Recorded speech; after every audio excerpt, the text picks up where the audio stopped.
Yo, what is going on? I'm Captain Gimpy. Yep. I don't know you anymore. Yeah, me neither, but Which- I've been known as Zenburo, but people tend to call me something else.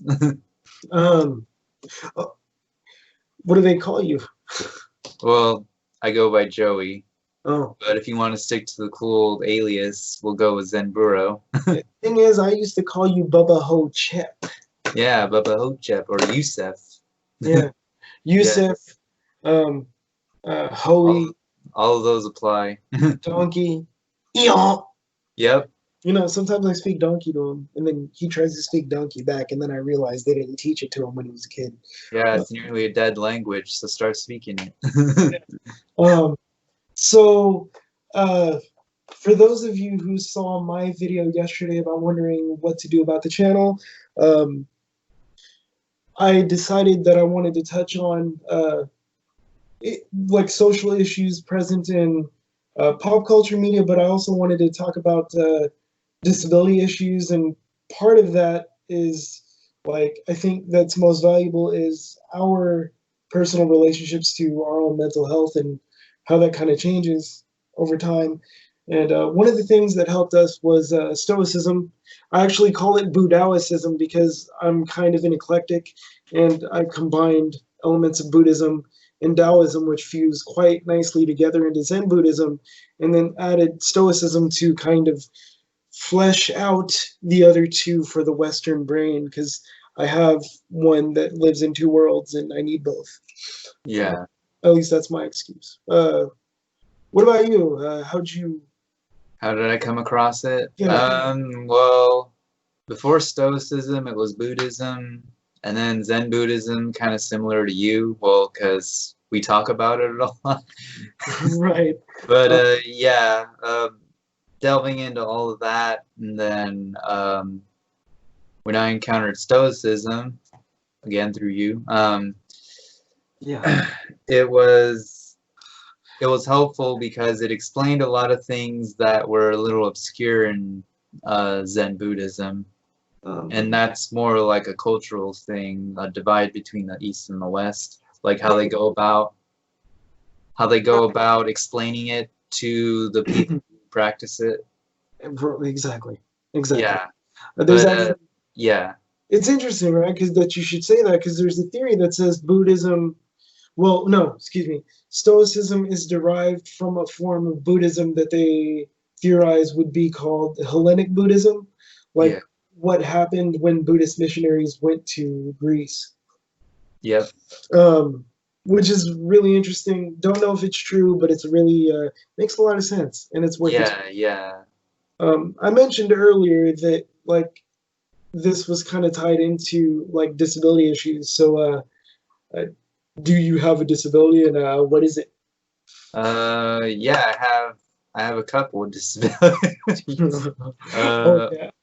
Well, I'm on the autism spectrum, Um, more of the high functioning end, so there are certain quirks that I have which can make living a little difficult. For example, like my seeming obsession with having a routine and all that is still there, but I mean, I've found workarounds, and a lot of that is thanks to the Stoic philosophy, like Zen Buddhism and Stoic philosophy.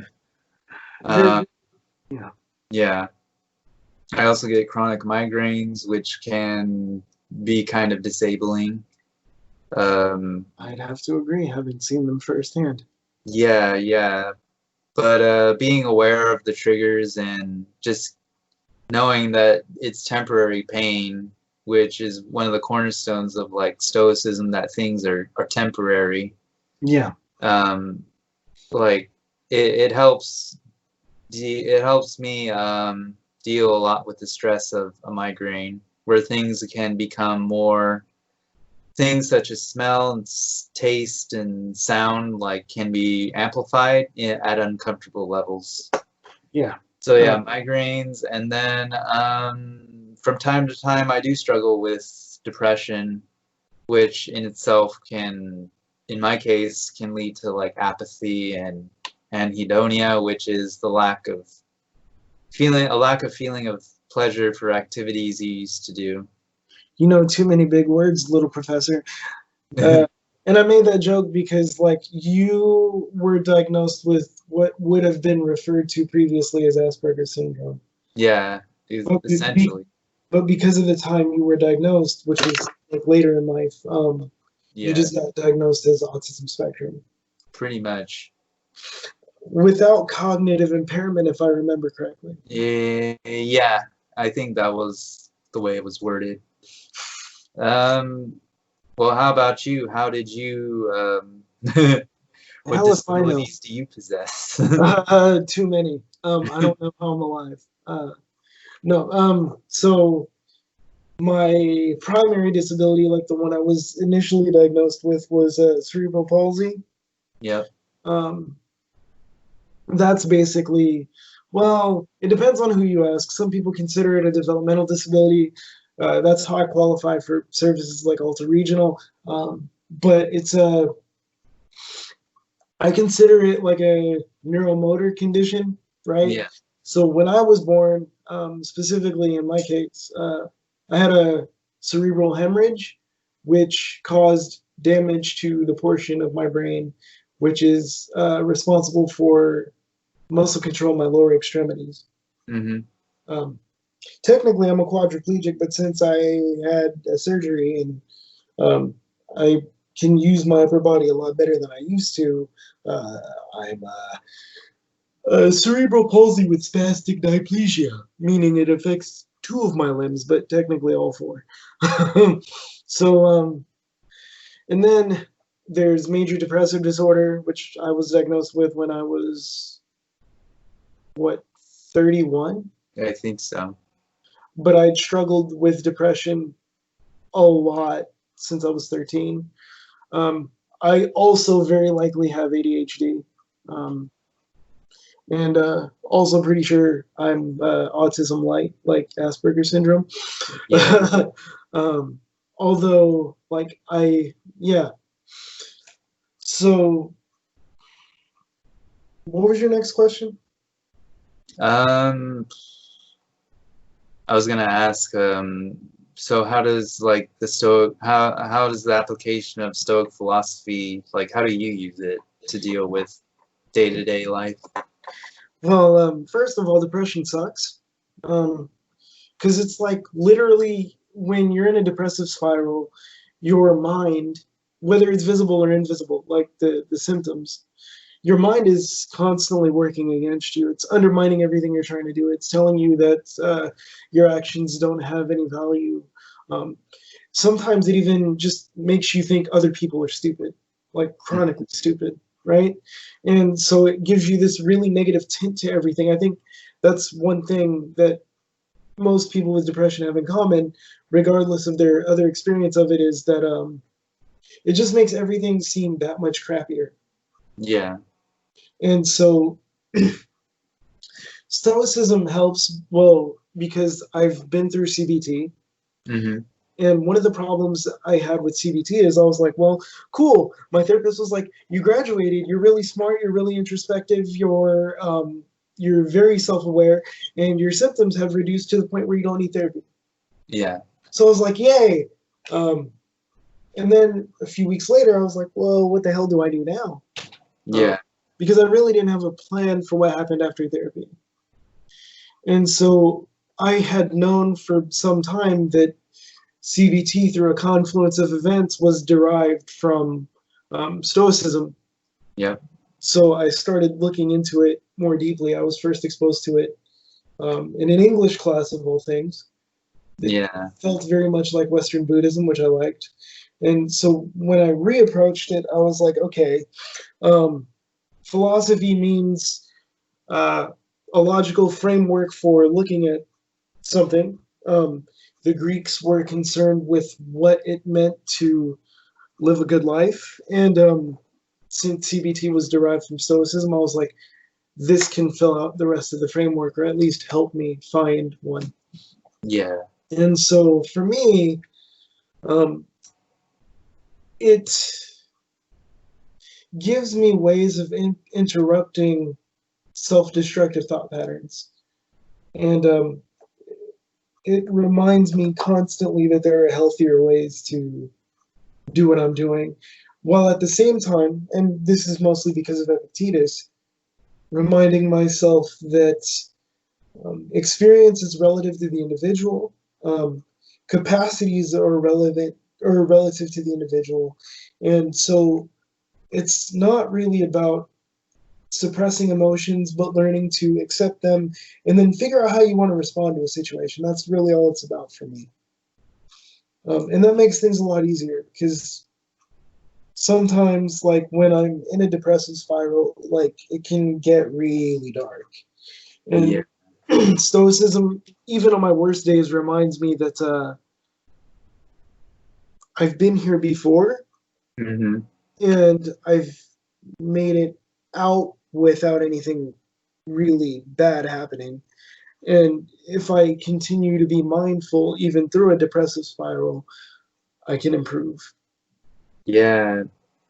Yeah, it's interesting you say that because I just was thinking about like, you know, capacities are relative to you and all that. Yeah. Like in my case, this was before I encountered any Stoic philosophy, but I always had this idea in my head that when I was thinking unhealthy thoughts and all that, and I thought I was like, you know, like, oh, my body's weird, my body's weak, or in like my mind, I don't have a lot of knowledge, or I don't know how to use it that well. I found ways to try to improve myself, like, you know, like with my body, like start doing push-ups, sit-ups, and when I encountered Stoicism, it was like it was almost like a rule book of how to improve yourself, like through small steps, through a philosophical framework that can give purpose to your life. And it's not like it's not like in the military where they give you purpose in life.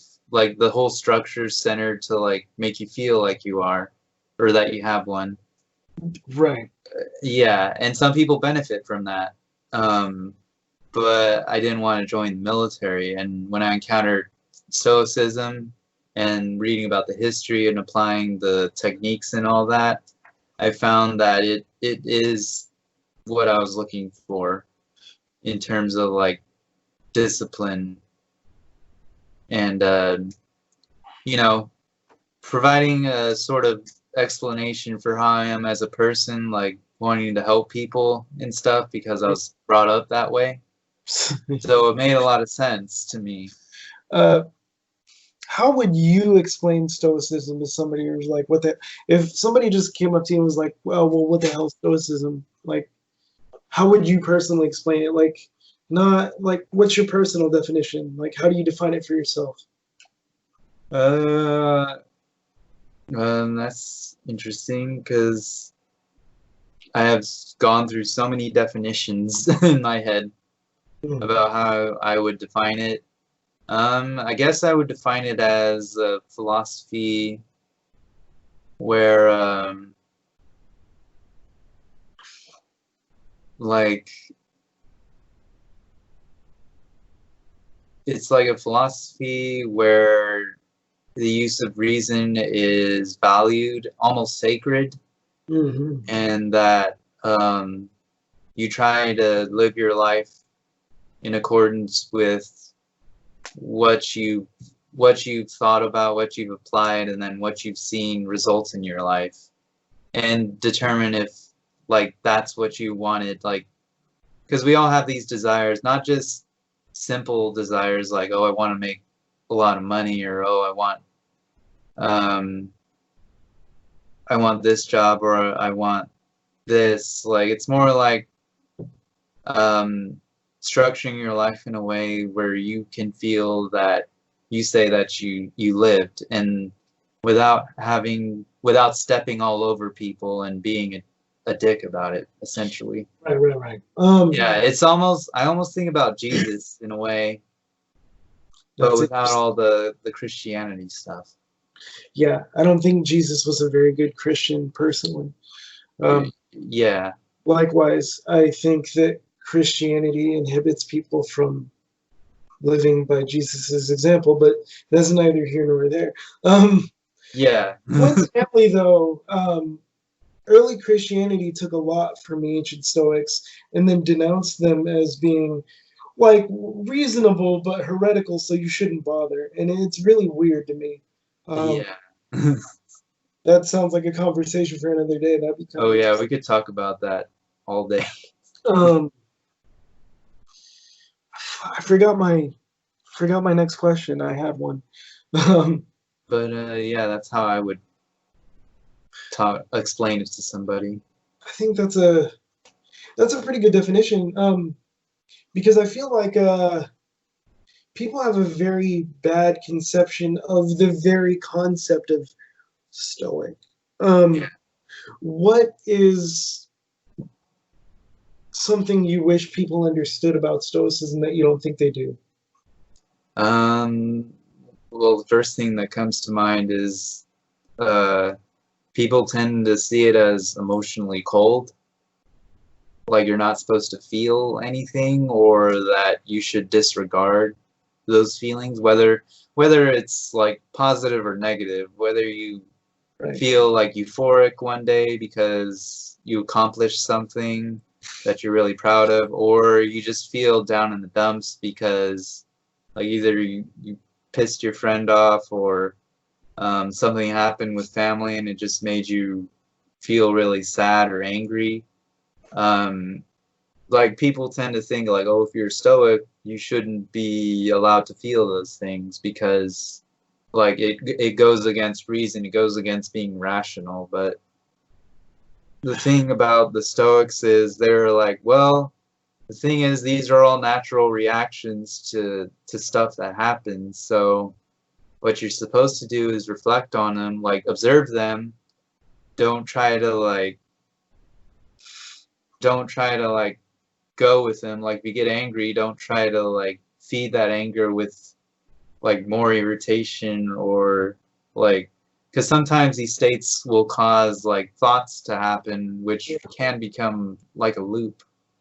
And so what the Stoics encouraged was to have like a morning and night routine where you can review your day, or even something like observing your breaths. Yeah, just so you're aware of like those emotional triggers. Right. Because having the time to yourself, like contemplation basically, like having that time to actually observe those emotions during your alone time makes it easier to build a relationship with it, and thus you're better able to identify when it happens. And when I say contemplation, I think of anything from like, doing a meditation, like sitting there and staring at a wall meditation, or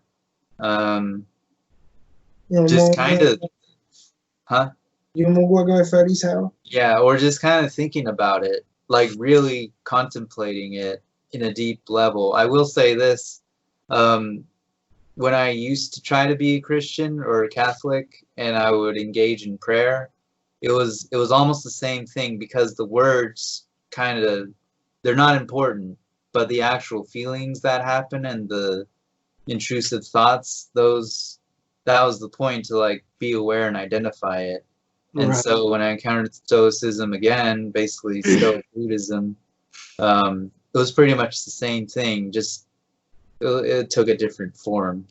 Yeah, like it just takes out the prescribed ritual aspect. Yeah. So I mean, that's a misconception that I wish people would take the time to practice and learn more about it. It's interesting you should bring that up, because like that's one of the problems I had. I think we both experienced it at one point. Yeah. when we were starting to feel undepressed but still anhedonic. Yeah.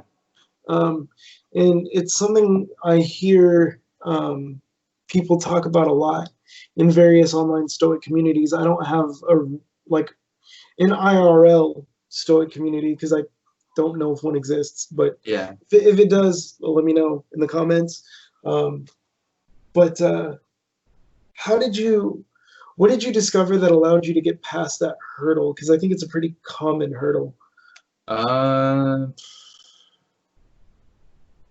like the whole emotional repression thing. Or like feeling like you've conditioned yourself to the point of being numb. That too. Okay, all right. I understand.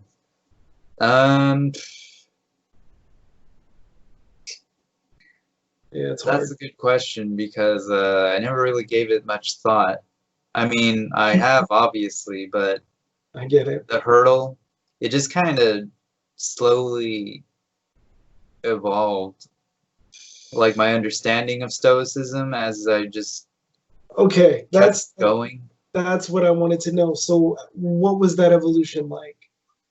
It was like Like, what occurred to you? Like, what change? Like, how did your thinking change over time the more you learned?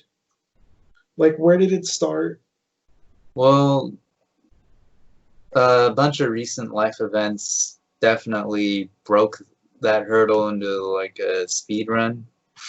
Oh, Um, okay. yeah, like I lost my job at the grocery store I was at for over 11 years, and I was already ready to quit. Like this was like building up. So the thing is, I wasn't actively reading or thinking about Stoic philosophy around that time. It was just the decisions I made on my own. But it was like I was using my own reason and my own, like, what do I want? What do I value? It was basically asking those basic philosophical questions, not even Stoicism. Right. And Yeah, yeah, yeah. So, um, and then I got fired all of a sudden, yeah. which, which in a way, leaving the place was what I wanted, but then how it happened was a little bit of a shock. But then at the same time, I had this kind of thought where it's like, well, this is what I wanted, and since this is what I wanted, I'm not really like I'm not really angry about it nor resentful. Like I didn't even blame anyone even in that moment. It was just like, well, there were certain things I was doing where like, gossip travels, rumors start, and they evolve into what people think are facts. But so yeah, but I couldn't really blame them. And that's one cornerstone about Stoic philosophy that I've always found useful and great is that you could blame someone else for something that happened to you, even if they directly were involved in it, but you always have to consider like what was your own part in that too. That's really Like what were your actions, what were your intentions in that moment? And so like you can't really put all the blame on that other person when you have to like consider how you reacted or how you went about it. And I've been in situations where other people have gotten fired or suspended and they've lost complete control, like yelling and all that, whereas I just tried to maintain my composure even though I was seething a little inside. It was just the whole like that shock in the middle. Like it right. happened without me ever really anticipating it. And that's one thing about the Stoics that I also found interesting was the idea of proto passions, as they call it, like Right. the Yeah. stuff that can lead up to more significant feelings like anger. Yeah, it's the natural physiological and initial mental response to some kind of stimulus. Yeah. So like I had that, and then the thought in my head of like, well, this is kind of messed up, but then like I was like, in a certain sense, I was relieved too. So yeah, it was an event like that really caused me to like consider like how am I living my life? Like what can I do? And you know, I've struggled with low self-worth for a while, and it was like the ability to like get back up and try to find something else, another way to make money or Right. find a way to like improve myself, that's definitely empowering, but not in a way where it's like you step all over people. Man, that line right there, not in a way where you step all over people, is probably something I'm going to want to talk about in the future. Oh yeah, definitely. Because that is really its own conversation. Hmm. Like full on, like more than 30 minutes, kind of like probably an hour. Because there's a lot to say about power dynamics and Oh yeah, we could talk about this all day. yeah, we've almost been talking for half an hour now, so like I guess um I I'll ask you one more question. You can ask me one, anything you want, just so we're not sitting here for like Yeah. another hour, because we could when we have. Yeah. But you mentioned how Stoicism helps you specifically deal with some of the things you can't control about having a migraine. Yeah. What about specifically the autism spectrum? Um,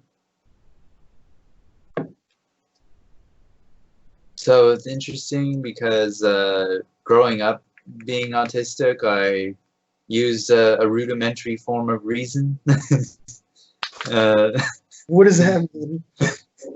well, because I played video games a lot when I was growing up, so when I would interact with the outside world, um, like I looked at it like a game, like there were blocks, it was a system, and so that's how, because games teach children, like if they play early enough, to learn how to reason and all that.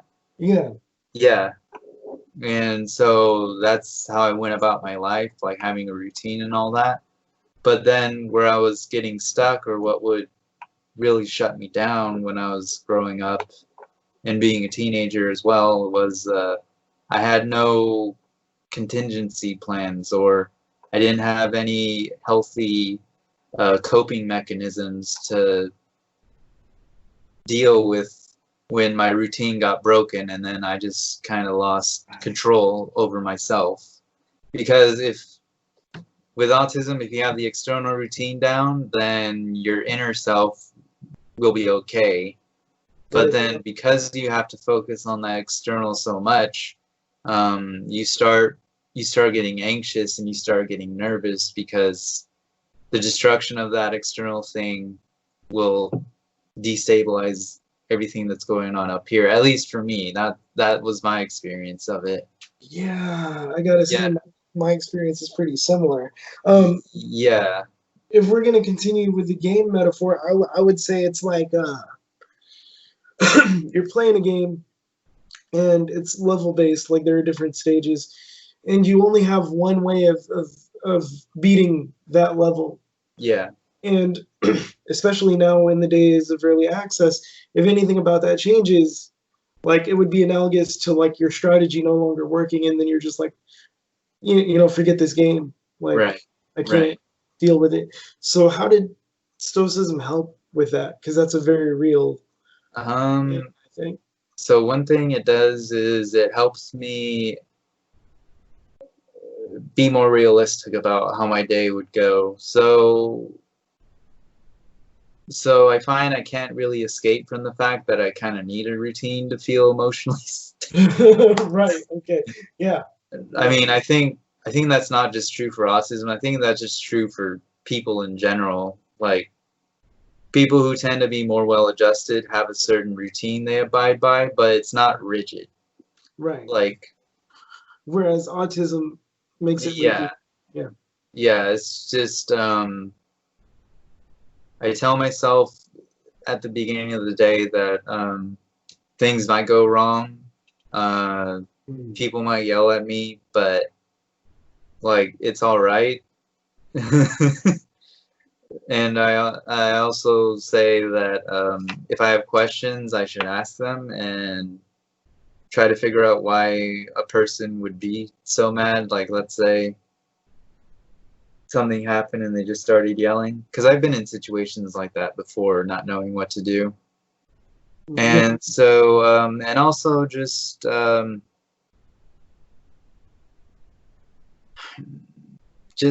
finding a way to be okay with the fact that life can be chaotic, and so the only real way to deal with that fact is to be open to what's happening and figure out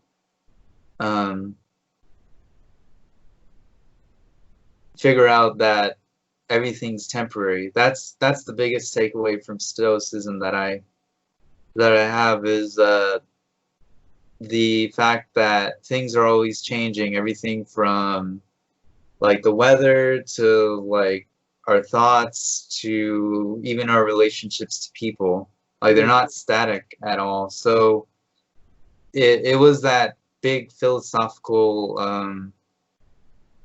I guess principle or tenet in my head that I really drilled in there, which very cool. Which then just helps me deal with life as it comes instead of telling myself like, oh, I should do this correct, I should do that correct because, you know, bad stuff will happen. I'm like, okay, I'm not perfect.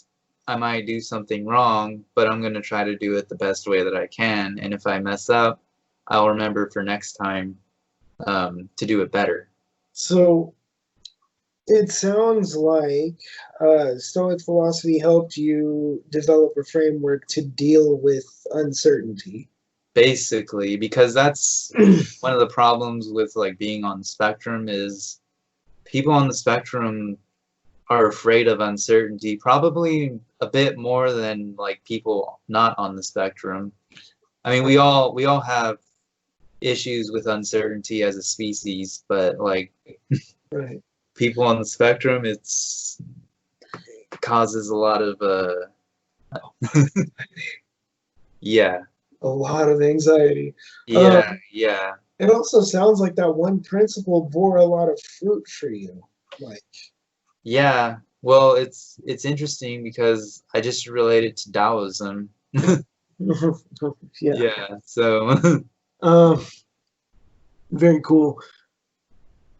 So, yeah. So, what would you want to ask me to close this out?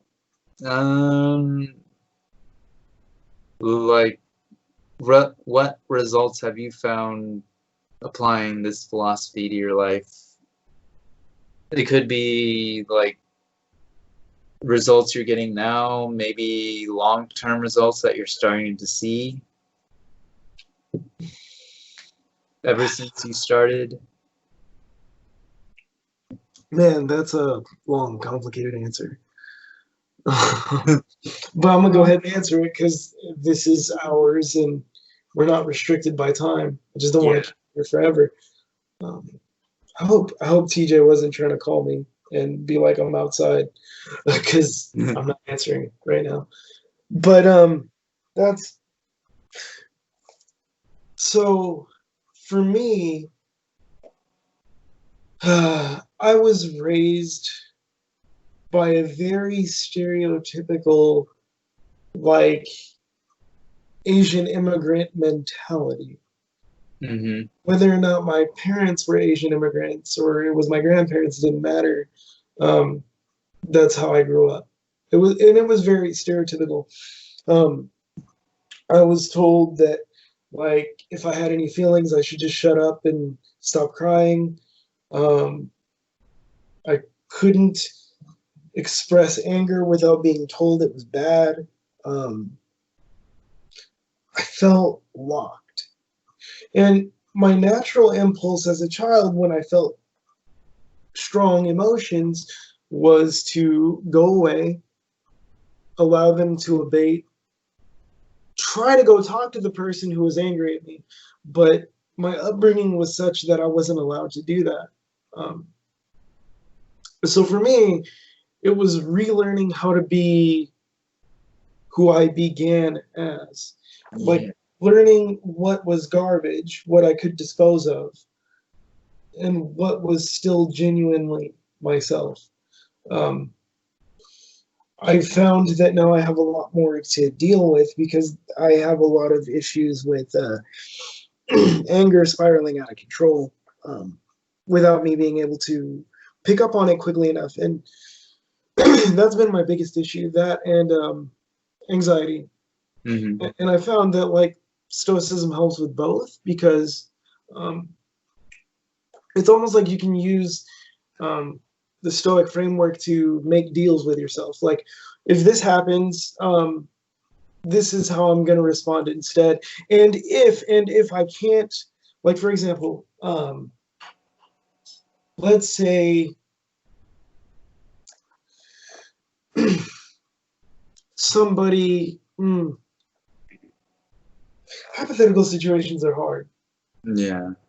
Let's say somebody makes me mad for some reason. Like one of the things that does make me mad is when I tell somebody that these are my leftovers and that I plan on eating it the next day, Yeah. right? But let's say somebody else eats it. Like um normally I would, cause autism, Right. I'd be like, what the hell, that was my food. I told you that was my food. Um, like, why the hell did you eat it? Hmm. And it would become a thing because that's how I would respond. Um, whereas now I'm like, okay, so that's a thing that happened. I get that I feel upset. Why do I feel upset? Is it because they ate my food, or is it because I feel disrespected because that was my property and they didn't respect that boundary? And I found that's usually the part that's making me angry. Hmm. So what I'll do instead is try to talk to the person and be like, yo, why'd you do that? Yeah.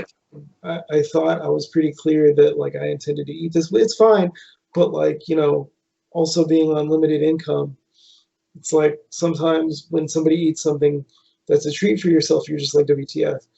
Yeah. But failing the conversation, reaching a point where I'm satisfied that we've talked it out. Sometimes, like the other thing that Stoicism said, like reminds me is that it's okay if that didn't work. And if Yeah. you can't do anything else, just remove yourself from the situation Hmm. and let those feelings go away by themselves. Yep. And then if it happens again, address the issue in a different way. And if it doesn't, cool, everything works out. But either way, there's always an escape hatch, Yeah. which is very important because um, when I get stressed, I tend to fall into like either this or that black and white type thinking. Yep. And so there always being a way out, always being a way of dealing with something is very, very useful to me. Yeah. Yeah, I would say that's where I've gained the Yeah. most benefit. Sounds dope. Yeah, dude, we could like talk for another hour. Yeah. It's crazy. Um, but I hope to um, do more of this. So if anybody has any questions they'd like us to talk about, um, it'd be cool. Yeah. Definitely. Uh, I think we both hope you guys find this useful. And if not, we're having good conversations that we can look back on later and be like, oh, well, yeah, I did say that. And I do actually think that's true. So, use it as a way of self correcting our future selves. Yeah. Yep. Uh, yeah. Anything else you want to say? No, I think I said pretty much everything I wanted to say, at least for now. What the hell should this be called? I don't know. Yeah, I have no idea either. I'll figure something Hang out. tight. Say what? Working title for now. No working title of Yeah. no title. Yeah, I have no idea. But I guess I'll figure that out. This will probably, today's Saturday, right? Yeah. So this will probably go up on Monday because I have something else to go do in like 30 minutes. So I gotta go get ready to leave. All right. And I'll talk to you. I'll talk to you tomorrow, but we're probably not recording that. Yeah. Yeah, that's what I was gonna say. I didn't want to say I'll talk to you tomorrow because then people are like, oh, there's gonna be another video, and there's not gonna be another video. There'll be another video when we make another video. Yeah. I'll talk to you tomorrow for Epictetus stuff, and yeah. Yeah. Enjoy doing Python, and you know, Yeah. cool. We're still recording. Yeah, I'm gonna stop it right now. But yo, dudes, I guess that's it for this video. It Yep. ended up being about 20 minutes longer than we both anticipated, but I hope you guys found it useful. Once again, if you have any questions you'd like us to discuss, we'd prefer that it be personal and practical. Let us know down in the comments, or if you're watching this on Facebook, down in the comments on Facebook or whatever. See you guys later. Yep. See you later. Bye, YouTube.